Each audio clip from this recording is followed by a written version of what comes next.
Saudara-saudari terkasih, selamat datang kembali. Hari ini kita akan merenungkan sebuah tema yang sangat dekat dengan hati kita semua, yaitu tempat perlindungan. Dalam perjalanan hidup ini, siapa sih yang tidak pernah menghadapi masalah?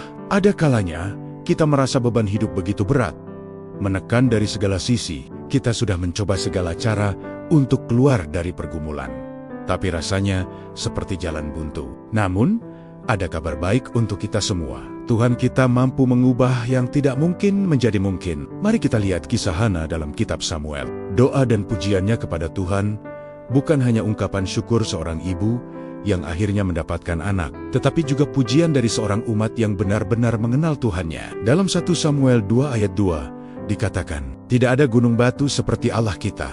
Gunung batu yang kokoh ini adalah simbol perlindungan Tuhan yang teguh bagi umatnya." Pujian ini lahir dari pengalaman pribadi Hana bersama Tuhan, merasakan betapa indahnya perlindungannya. Kesaksian serupa juga diberikan oleh Rasul Paulus dalam Efesus 6 ayat 10, di mana ia menasihati jemaat, "Hendaklah kamu kuat di dalam Tuhan, di dalam kekuatan kuasa-Nya." Paulus menegaskan identitas kita sebagai orang-orang pilihan yang seharusnya menggantungkan hidup sepenuhnya hanya kepada Tuhan kita. Didorong untuk menjadi kuat, setia, dan percaya pada kuasa-Nya dalam setiap aspek kehidupan kita. Pembacaan kita dari Yesaya pasal 11 juga memberikan gambaran yang luar biasa. Tuhan akan mengangkat panji-panji bagi bangsa-bangsa, mengumpulkan kembali umat-Nya yang tercerai-berai. Ini adalah janji pemulihan dan harapan. Tuhan akan menebus sisa-sisa umat-Nya, menghimpun mereka kembali, dan memulihkan kerukunan di antara mereka. Tempat kediaman-Nya akan menjadi mulia. Ini menunjukkan bahwa di dalam Dia ada tempat perlindungan dan masa depan yang penuh kemuliaan. Namun, di sisi lain, Kitab Maleakhi mengingatkan kita tentang pentingnya sikap hati dalam datang kepada Tuhan. Menegur para imam yang membawa persembahan yang cacat dan tidak layak. Mereka meremehkan meja Tuhan dan menghina namanya. Tuhan bertanya, "Jika aku ini Bapa, di manakah hormat yang kepadaku itu?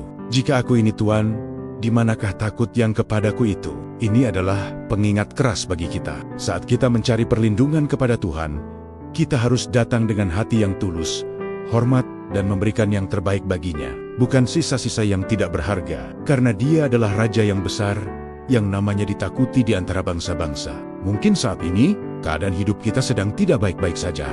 Kemalangan dan kegagalan terasa datang silih berganti. Kita butuh tempat untuk berlindung, tempat untuk bersandar, ketika kita merasa tidak sanggup lagi. Ingatlah, jangan sekali-kali berharap pada siapapun atau apapun di dunia yang fana ini, karena hanya dalam kekuatan kuasa Tuhan, kita akan menemukan perlindungan sejati. Tuhan memang tidak pernah menjanjikan hidup ini akan selalu mulus, tapi Dia menjanjikan penyertaan-Nya, pengharapan yang tak akan pudar, dan kekuatan yang baru setiap kali kita bersandar kepada-Nya.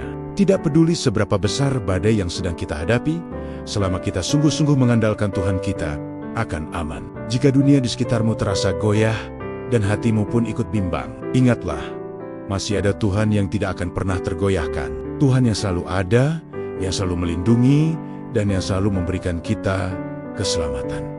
Mari kita berdoa bersama. Ya Tuhan, Engkaulah tempat perlindungan kami.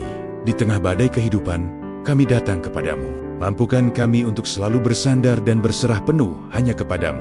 Kuatkan kami saat kami lemah, dan lindungi kami di dalam naungan kasih-Mu. Dalam nama-Mu kami berdoa.